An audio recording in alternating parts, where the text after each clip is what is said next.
Believe it or not, this would be my first time having pigs in a blanket.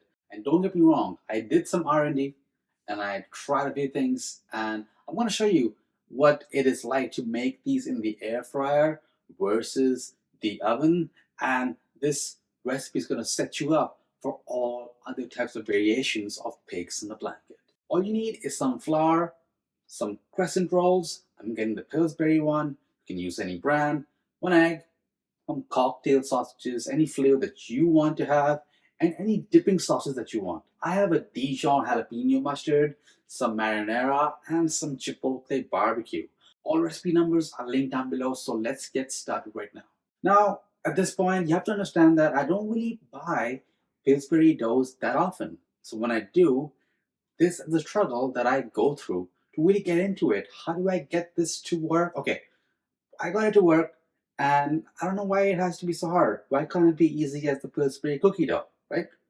Okay, I'm in. So let's quickly dust a bit of flour on our work surface or our cutting board and just gently roll out the pastry. It might slightly stick, but brush it off and keep rolling it all out. And now it's time to make some really big triangles. We're doing this so that when we roll up our little cocktail sausages with the crescent roll triangles, it just forms a nice, almost a croissant like layering on and around that sausage. It'll look really nice. Now to cut it, you can either use a paring knife, and just the tip of it would be best so that the least amount of dough gets dragged as you move the knife around. Kind of like what you see with a pizza wheel, where that blade, that surface area kind of pulls the dough a bit. It's a bit more annoying, but 100% more fun to use the wheel. And an appetizer like this is great if you're preparing a bunch of other stuff for a dinner or whatever, because it's just so easy to put together and it's always just tasty.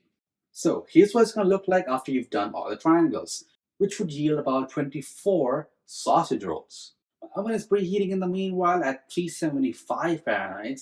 In the air fryer, I'm going to start heating that up at 360 Fahrenheit for about a few minutes. To roll it, simply place the sausage on the thick end and then make a tight roll all the way to the pointy edge, leaving minimum gap, as it's important to ensure the pastry doesn't come undone while baking.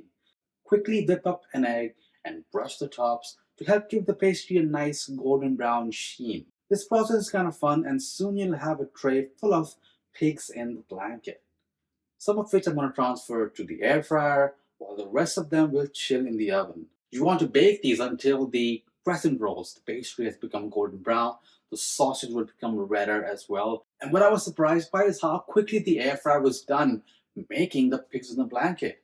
And while it was quick, it wasn't exactly the same one-to-one result between the oven and the air fryer. We'll get to that in a second. The oven ones took about 10 minutes more, and in retrospect, the air fryer ones were quick, but they were drier than the oven baked ones, which were also much fluffier. So if waiting 10 extra minutes for the oven won't kill you, then I would say go with that, because you can also put way more trays and portions of pigs in a blanket in the oven than you can in an air fryer. Now arrange the pigs in a blanket in your serving platter. And as I said, I have some Dijon mustard out. I'm not really a big fan of yellow mustard. I find that too strong. And I have my other sauces as well. And no matter what method you pick, this combination is a classic. And the next time you see this, it will have a fun twist. I have a few things planned on some cool ways to spice up and make pigs in a blanket even more exciting. So stay tuned for that. Hit subscribe, hit the bell icon. And in the meanwhile, you can see which version of sausage rolls are better, oven baked or air fried. I'll see you in the next one.